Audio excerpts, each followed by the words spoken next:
3. Si c'est les sacrificateurs ayant reçu l'onction, frères et sœurs, suivez-moi bien.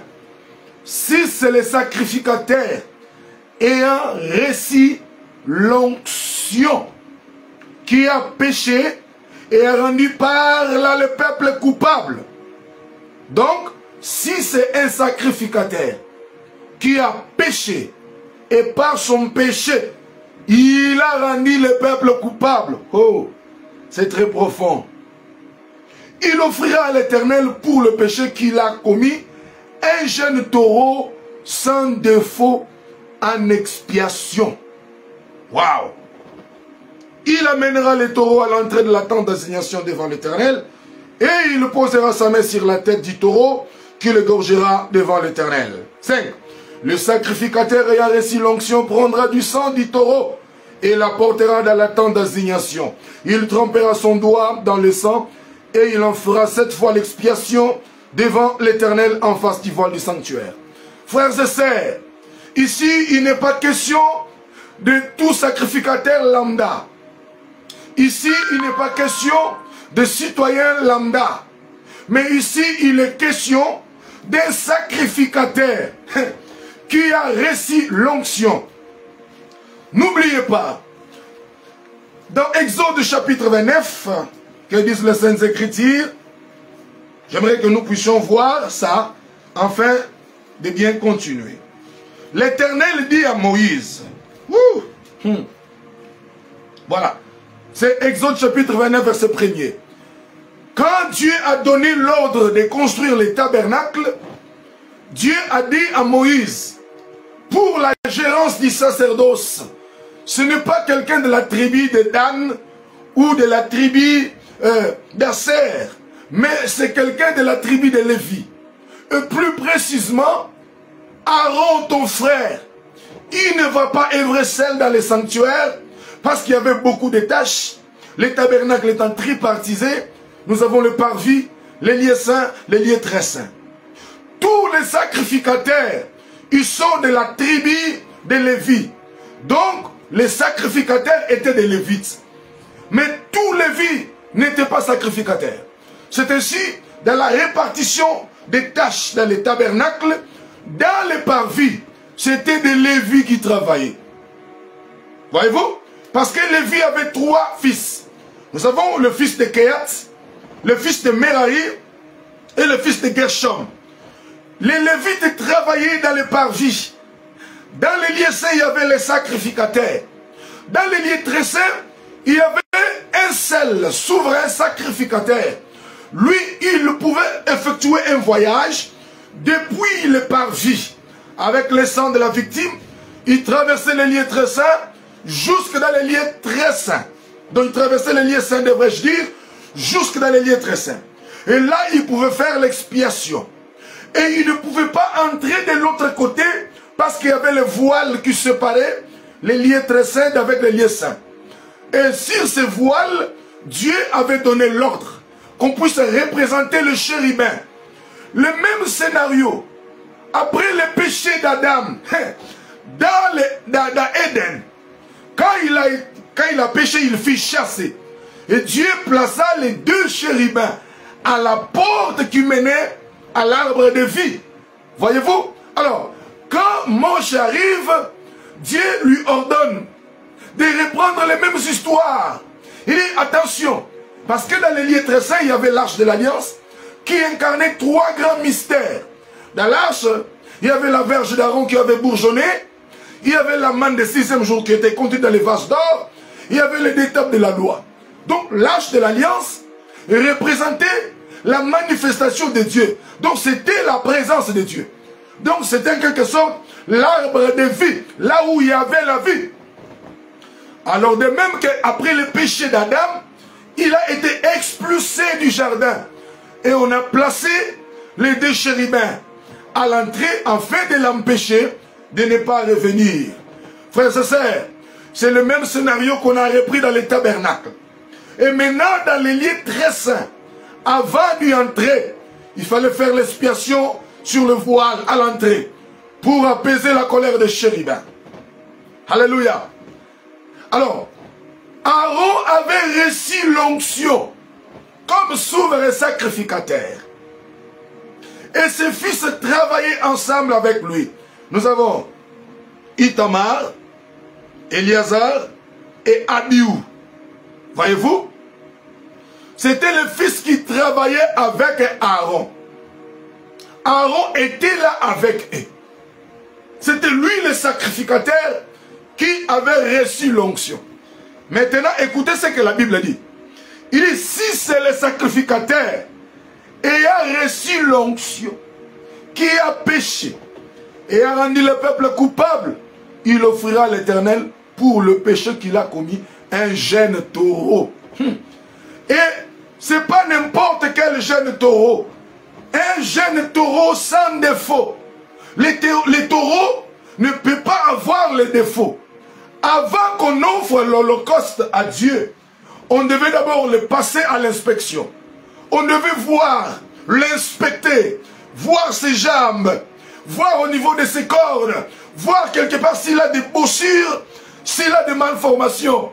Parce que l'offrande qui avait la malformation, il ne pouvait pas être agréable devant Dieu. Et c'est pourquoi Christ lui aussi, non. Avant qu'on arrive sur le Christ, l'agneau qui devait organiser la Pâque, l'agneau qu'on devait immoler le 14e jour, était pris en otage le 10e jour.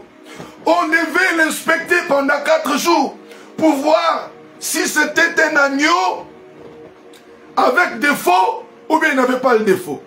Du 10e au 14e jour, c'est les 4 grands mystères que Christ va nous interpréter. Christ aussi, étant un agneau qu'on devait inspecter, la Bible déclare, on l'a amené auprès de 4 personnes. Ils l'ont inspecté, ils n'ont rien trouvé. On l'amène chez Caïphe, il ne voit aucun défaut. On l'amène chez Pilate, on ne voit aucun défaut. Voyez-vous? On l'amène chez Hérode, on ne voit aucun défaut. On l'amène chez l'autre, on ne voit aucun défaut. Parce qu'il était un agneau sans défaut. Wouh! Et maintenant, c'est sacrificateur qui a péché. Maintenant, tu vas me poser la question, frère Gaston, révèle-nous alors le mystère du sacrificateur qui a reçu l'onction, qui a péché et qui a rendu tout le peuple coupable. Wouh! Frères et sœurs, n'oubliez pas, le tout premier sacrificateur qui a péché, il s'appelle Adam.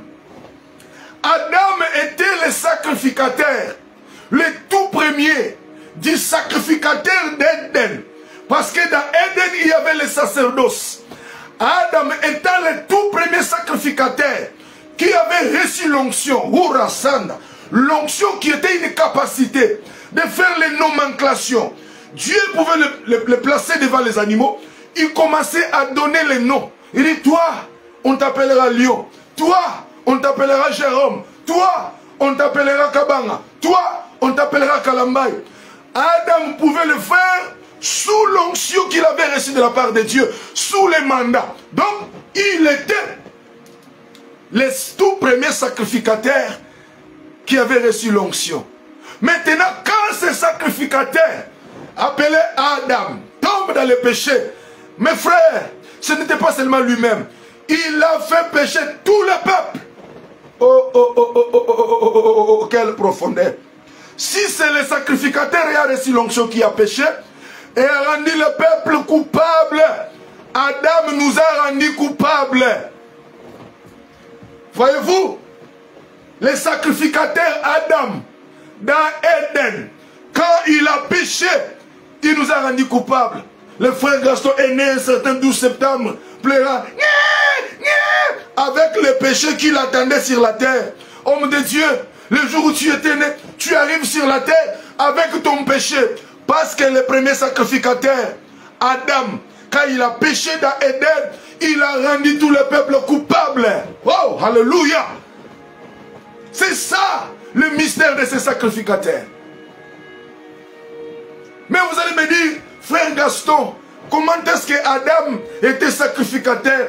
Quelle est l'offrande qu'Adam avait donnée? Oui, Adam avait offert l'une de ses côtes. Alléluia. Frères et sœurs, Adam étant sacrificateur, il avait offert l'une de ses côtes dans le sacerdoce d'Éden, dans le jardin. Mais quand il a péché, il nous a rendus coupables. Aujourd'hui, si nous rencontrons les moments difficiles sur terre, on trouve les choses qui se compliquent. Rien ne semble marcher. Rien n'évolue. Oui, c'est parce que les sacrificateurs d'Éden, les sacrificateurs d'Éden, qui avaient reçu l'onction, qu'on appelle Adam, il avait péché. Et par ses péchés, il nous a rendus coupables. Ouh, la Bible, c'est très profond. Quand il a péché, nous tous, des coupables, que tu sois de la race noire, de la race rouge, jaune, que tu sois francophone, lusophone, hispanique, quand tu es né, tu arrives sur la terre, tu as ton péché qui te colle à cause du sacrificateur d'Éden. Il a péché et par son péché, toute l'humanité, toute la race humaine, coupable, il nous a rendus coupables par son péché. Mais gloire à Jésus, gloire à Dieu, parce qu'il a été dit, comme ce sacrificateur a péché, pour l'expiation, pour ôter ses péchés, il n'y aura pas d'autre moyen. Il doit recourir. Il faut qu'on donne les jeunes taureaux. Et la Bible ne se complique pas, la Bible se complète elle-même. Frère, n'amène pas les soi-disant révélations qui la Bible elle-même, elle s'interprète. Il dit, vous donnerez les jeunes taureaux. Maintenant, pour le péché d'Adam, pour la condamnation de toute l'humanité, on était tous condamnés, voués à la mort, liés dans le péché. Et maintenant, Dieu ne nous a pas laissés. C'est pourquoi Dieu lui-même, il s'est chargé pour aller chercher les taureaux, les jeunes taureaux. Et il doit être jeune, pas un vieux taureau fatigué, non. Il doit être un jeune taureau. Et il doit être sans défaut. Sans défaut.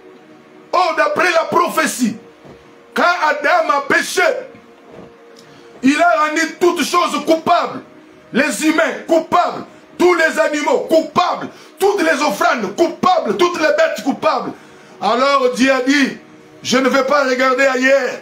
Dieu a regardé dans la bergerie céleste. Oh, oh. Il n'a pas regardé la bergerie terrestre.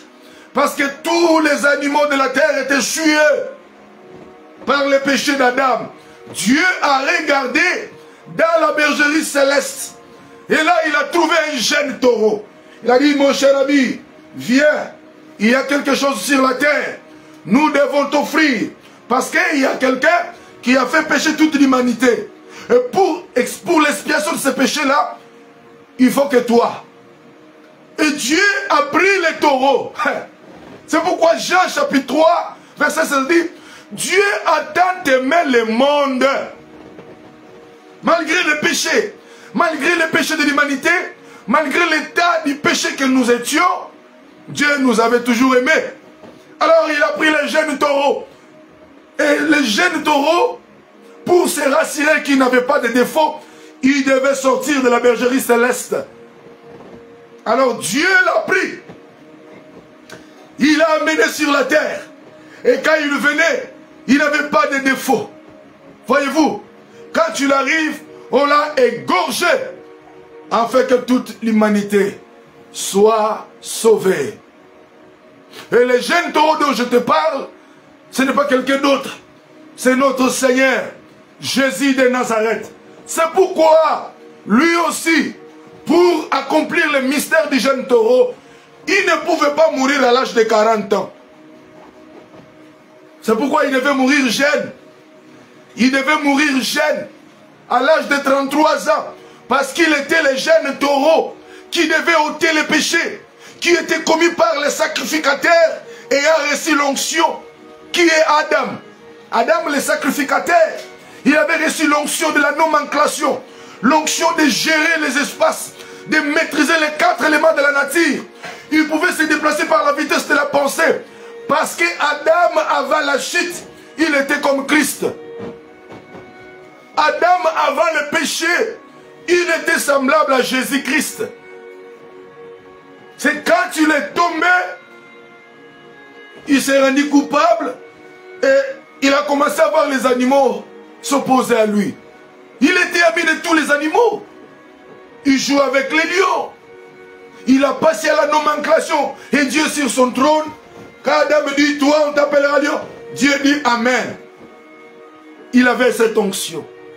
Mais quand il a péché, la condamnation nous a poursuivis. Gloire à l'homme qu'on appelle Jésus. Honneur et gloire à notre Seigneur, Jésus de Nazareth. Lui, le jeune taureau, il s'est sacrifié pour nous. Il a donné son sang. Il s'est donné afin que nous soyons sauvés. Alléluia. Et quand le jeune taureau est venu, parce que après le péché d'Adam, le chemin d'Éden, le chemin de la vie, le chemin de l'arbre de vie était fermé. Ouf! Oh Jésus. La Bible déclare, Dieu avait placé le deux chérubins à l'entrée de la porte. Ils agitaient une épée flamboyante. Donc, comme tu as péché, nous avons besoin du sang. L'épée qu'ils agitaient, l'épée était assoiffée du sang. Parce que l'épée, quand il sort du fourreau, il ne peut pas retourner sans toucher le sang. C'est pourquoi quand David a péché, lui qui était le sacrificateur, David avait trois types d'onction. Il était sacrificateur, il était roi et il était prophète. Quand il a fait pécher le peuple, en faisant le dénombrement, Dieu est venu. Il a, oh, que Dieu bénisse mon père, papa Stéphane Kamboui. Papa, que Dieu vous bénisse, je suis très content de vous voir. Voyez-vous? Maintenant, quand il a fait pécher le peuple, par le péché du dénombrement, Dieu n'a pas frappé David. Dieu a frappé le peuple. Adam pêche, le châtiment tombe sur nous. On croise des moments difficiles, on est péché on est frappé à cause de ce qu'il avait fait. David plutôt, il commet ces bêtises de dénombrement, Dieu commence à frapper le peuple. C'est pourquoi Zacharie chapitre 10 déclare, 10 verset 3 dit, Dieu s'irrite contre les pasteurs et il frappe les boucs. Quand Adam a péché, il nous a rendu des boucs. Or les boucs, ils sont à la main gauche. Ils sont victimes de la colère de Dieu. Voyez-vous? Maintenant, quand l'ange était entre le ciel et la terre, quand l'ange était en train de frapper, la Bible déclare David est allé sur la montagne. Il a offert les sacrifices. Et Dieu a dit à l'ange, hey, stop, arrête le massacre. Pourquoi? À cause du sang. Le sang a arrêté l'épée de l'ange. L'ange qui était en train de massacrer les gens à Jérusalem. Quand David a donné l'offrande, l'ange a cessé, il a retourné son épée dans le fourreau. Parce que quand l'épée sort du fourreau, il ne rentre pas. N'oubliez pas, Balaam courait pour aller maudire Israël. L'ange de l'Éternel devant lui avec l'épée nue. Vous pensiez que l'ange était parti? Non. L'épée était déjà sortie du fourreau. L'épée a travaillé dans les mains de quelqu'un d'autre. Alléluia. Et cet homme-là, il a tué Balaam. Parce que l'épée était déjà sortie du fourreau.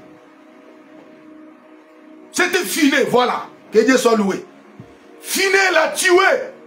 Parce que le même épée qui était sortie du fourreau, il ne pouvait pas rentrer sans le sang. Maintenant, les deux chérubins qui étaient à la porte, l'épée cherchait le sang. Quand les Moïse sont venus, ils ne pouvaient pas s'approcher. Parce que la voie, le chemin, la route qui a mené vers l'arbre de vie, qui a mené à l'entrée du jardin, était broussaillée. Nul ne pouvait s'approcher. Nul ne pouvait venir. Personne ne connaît. Les gens ne connaissaient plus le chemin. Mais quand le jeune taureau est venu, quand ce taureau appelé Jésus, il était sans défaut, il était sans tache, Quand il est mort, ouvrons Jean chapitre 6, verset 14. Qu'est-ce que le jeune taureau nous dit? Oh là là là là. Que Yahweh soit loué. Dans Jean chapitre 6, verset 14. Qu'est-ce que le jeune taureau nous dit? Oh, Jéhovah. Mes frères, personne ne connaissait plus le chemin. Parce que le chemin était broussaillé. Et maintenant, Jésus de Nazareth, quand il est venu, pour accomplir la prophétie, comme l'épée de chérubin a déjà touché le sang, alors le Seigneur dit, je suis le chemin. Ah, donc le chemin pour retourner dans Éden, le chemin pour rentrer dans le jardin d'Éden, le chemin qui était broussaillé. Parce que tous les prophètes fouillaient devant cette épée. Voyez-vous? Maintenant, ça s'est manifesté sous des formes. Quand cette épée, entre les mains de Jézabel, s'est manifestée, Élie a pris fuite. Lui qui avait tué 450 prophètes, hein? Mais pourquoi il va fuir? Non! C'était l'épée de chérubin qui cherchait le sang. Quand l'épée de chérubin se manifeste devant le serpent, Moïse fouillait. Alors c'était un homme, Jésus de Nazareth. Il s'est présenté. C'est moi le jeune taureau. C'était pas Moïse. C'était pas Élie. C'était pas les autres prophètes. C'était moi. Il s'est donné en sacrifice à la croix de Golgotha. Mais je m'étonne de voir d'autres prédicateurs qui disent Satan a tué Jésus, frère. Non. Il a dit à Pilate, j'ai le pouvoir de reprendre ma vie. Donc il s'est offert lui-même. Parce que c'était la mission qu'il devait accomplir sur terre. Christ sur la terre, il n'était pas venu en mission de promenade de santé. Non. Il était venu pour accomplir la mission. Hébreux chapitre 2, verset 14. Que disent les Saintes Écritures? Comme les enfants participent au sang et à la chair, lui aussi, il a également participé. Pourquoi il a participé? Il devait aussi avoir la chair et le sang. Parce que le mystère du salut est lié au sang et à la chair. La Bible déclare que Dieu bénisse le frère et fils, l'attaché pastoral, que Dieu te bénisse, l'attaché de l'homme de Dieu, le prophète Gédo Kalambay. La Bible déclare Christ est venu sur la terre. Donc selon Hébreu, il s'est fait aussi enfant. Donc, il a porté la nature des hommes, mangeant, buvant, excepté les besoins d'aller vers une femme.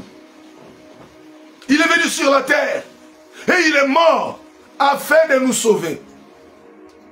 Parce que si Christ n'était pas venu sur la terre, personne ne pouvait être sauvé. Il était question du droit de rachat. Pour racheter, il faut être le proche parent. Et pour être ton proche parent, il devait avoir ton image, ta nature. Voyez-vous? Alors, il ne pouvait pas s'échapper de la mission. Est-ce qu'on peut acclamer pour le Seigneur? On peut envoyer le cœur, s'il vous plaît. Envoyons le cœur, envoyons le cœur. Maintenant, écoutons l'apôtre Paul aux Hébreux. Comment il va nous expliquer ces grands mystères. Mes frères, la voie, le chemin qui a mené dans les lieux saints était broussaillé. Oh là là là là là là. Jéhovah. La Bible. Nous sommes dans Hébreux chapitre 9, verset 7. Lisons ensemble avec moi. Et dans la seconde, les souverains sacrificateurs scellent entraient une fois par an. Non, j'aimerais qu'on puisse commencer au 5e verset pour la meilleure compréhension. Au-dessus de l'arche étaient les chérubins de gloire, couvrant de leur ombre le propitiatoire. Ce n'est pas le moment pour en parler en détail là-dessus. 6. Or, ces choses étant ainsi disposées, les sacrificateurs qui font le service entrent tout temps dans la première partie du tabernacle. Donc, dans la première partie du tabernacle, c'est les lieux saints. Voilà. Et dans la seconde, le souverain sacrificateur seul entre une fois par an, non sans y porter du sang qu'il offre pour lui-même et pour le péché du peuple. Oh oh, les sacrificateurs du sacerdoce d'Aaron, quand il entrait dans les lieux très saints, il entrait avec le sang pour ses propres péchés et pour les péchés du peuple. Mais notre sacrificateur Jésus, lui il est saint. Il entre avec son propre sang, pas pour ses péchés, parce que lui, il n'était pas pécheur, mais il s'était fait pécher. Voyez-vous? Christ, il n'a pas péché, mais il avait porté la nature du péché sur lui. C'est pourquoi, à la croix de Golgotha, ce que Dieu frappait, ce qu'on flagellait, ce n'était pas Christ, mais c'était la chair du péché. Alléluia. La chair du péché était vouée à la condamnation. David prophétise en disant, Eli, Eli, lama sabachthani.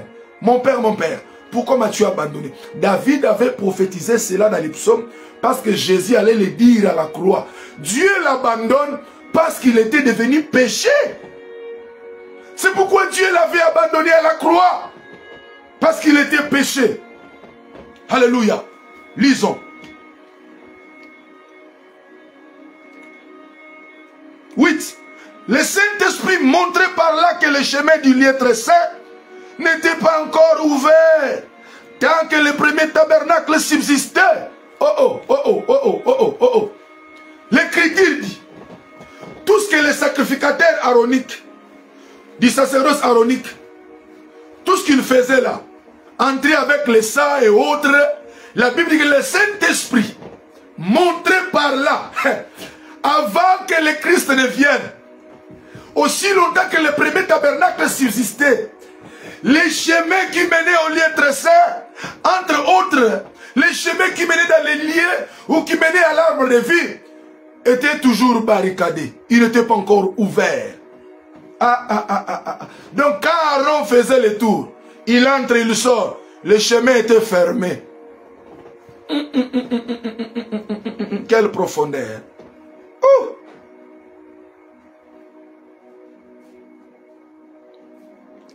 L'Esprit montrait par là que les lieux très saints n'étaient pas encore ouverts tant que le premier tabernacle subsistait.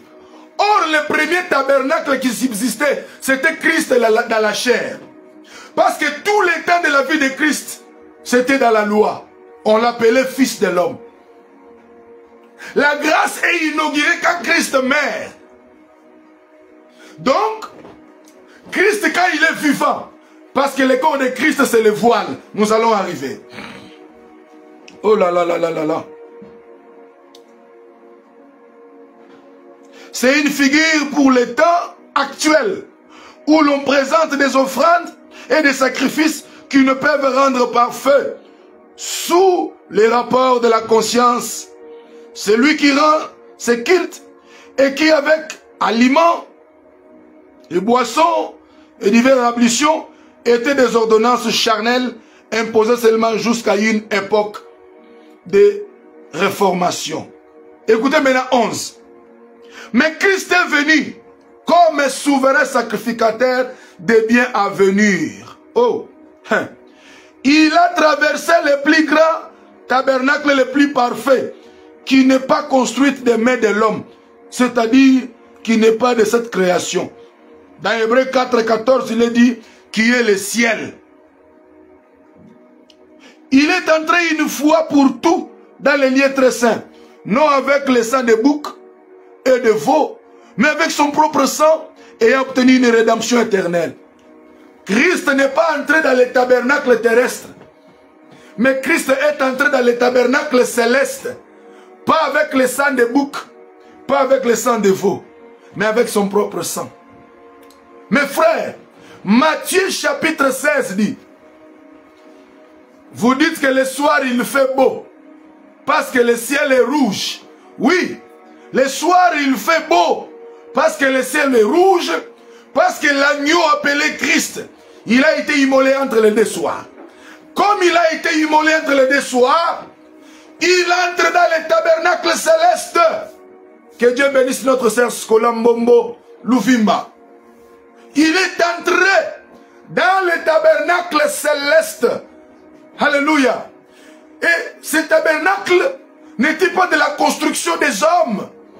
Le tabernacle d'en haut.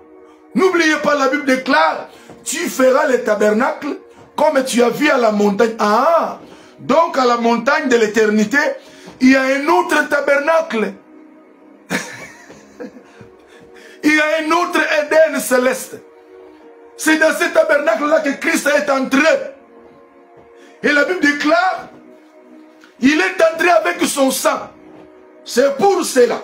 Matthieu chapitre 16. La folie des Écritures. Ouvrons nos Bibles. Matthieu chapitre 16. Jésus leur répondit, le soir vous dites il fera beau, car le ciel est rouge. Mes frères, le soir il fait beau, parce que le ciel est rouge. Mais pourquoi le ciel était rouge le soir? Parce que les souverains sacrificateurs Jésus, quand il traversait le tabernacle céleste, qui est le ciel, le sang de Jésus coulait. Le sang coulait. Et quand le sang coulait, le sang de Jésus a coloré le ciel. Et le ciel était tout rouge. C'est pourquoi on peut dire, le soir il fait beau. Oui, le soir il fait beau. Parce que le soir, c'est le temps de la grâce. Le soir il fait beau. Parce que le soir, c'est le temps de la visitation. Le soir il fait beau. Parce que le soir, le plus grand sacrificateur du nom de Jésus, il a traversé le plus grand tabernacle. Pas avec le sang des animaux, mais avec son propre sang. C'est pourquoi nous disons, il fait beau le soir. Woo! Alléluia. Les jeunes taureaux. Les grands mystères de ces jeunes taureaux. Il fait beau le soir. Oui, il fait beau le soir parce qu'il a traversé le ciel avec son propre sang. Mais pourquoi il traverse le ciel avec son propre sang? C'est pour nous ouvrir les chemins. Les chemins qui étaient bloqués. Les chemins qui étaient broussaillés. Les chemins qui étaient verrouillés, fermés, condamnés, cadenassés. Christ l'a ouvert par son propre sang. Et c'est pourquoi ce jour-là, à la croix, quand il a rani l'âme, la Bible déclare, le voile du temple se déchira. Le voile qui séparait les lieux saints d'avec les très saints. Parce que le plus grand problème était dans les lieux très saints. Là où il y avait l'arche de l'alliance. Maintenant le voile qui nous empêchait. Et le voile, c'était l'image de chérubins qui empêchait l'homme de ne pas retourner dans Éden. Et quand Christ meurt, le voile doit être déchiré. La Bible déclare, le voile s'est déchiré depuis le haut jusqu'en bas. Oui, parce que cette décision émanait du ciel. Mais c'est quoi aussi le voile qu'on doit déchirer? Le voile qu'on déchire, c'est le Christ. Alléluia. Lisons ça. Il est entré une fois pour toutes, Hébreux 9, 12, dans les lieux très saints, non avec le sang des boucs et des veaux, mais avec son propre sang ayant obtenu une rédemption éternelle. Car le sang des taureaux et des boucs, les cendres d'une vache répandues sur ceux qui sont souillés sanctifient et procurent la pureté de la chair. Combien plus le sang de Christ, qui par un esprit éternel s'est offert lui-même, sans tache. Donc, voyez-vous, sans tache, purifiera-t-il votre conscience des œuvres mortes, afin que vous serviez le Dieu vivant. Mes frères, par là, Christ nous a ouvert le chemin. Par le voile de son corps. Alléluia. Oh, Jéhovah. La Bible. Il entre là-bas afin de nous frayer le chemin, de nous ouvrir le chemin. Les chemins qui étaient fermés, les chemins qui étaient barricadés, les chemins qui étaient verrouillés. Christ est entré pour nous ouvrir le chemin. Est-ce que nous pouvons acclamer pour le Seigneur Jésus-Christ? Est-ce que nous pouvons acclamer le maître de la moisson? Est-ce que nous pouvons le glorifier? L'homme de Galilée. Oh là là là là là là. Par le voile de son corps. C'est ce que l'apôtre Paul dit. Il a inauguré une voie, une route. Alléluia. Par le voile de son corps. Quand Christ est mort à la croix, donc on a déchiré son corps. C'est afin d'inaugurer le chemin. Le chemin qui nous a menés dans les lieux très saints. C'est pourquoi la Bible déclare dans Ecclésiaste chapitre 3. Oh, le mystère de Dieu. Est-ce que tu peux acclamer pour le Seigneur là où tu es? Acclamer le maître de la moisson. Waouh! Qu'est-ce que la Bible nous dit ici? Je cherche quelque chose afin de t'émerveiller. Ecclésiaste chapitre 3, le verset 7. Les débuts, l'entête, hein? Il y a un temps pour tout. Il y a un temps pour toutes choses sous le ciel. 7.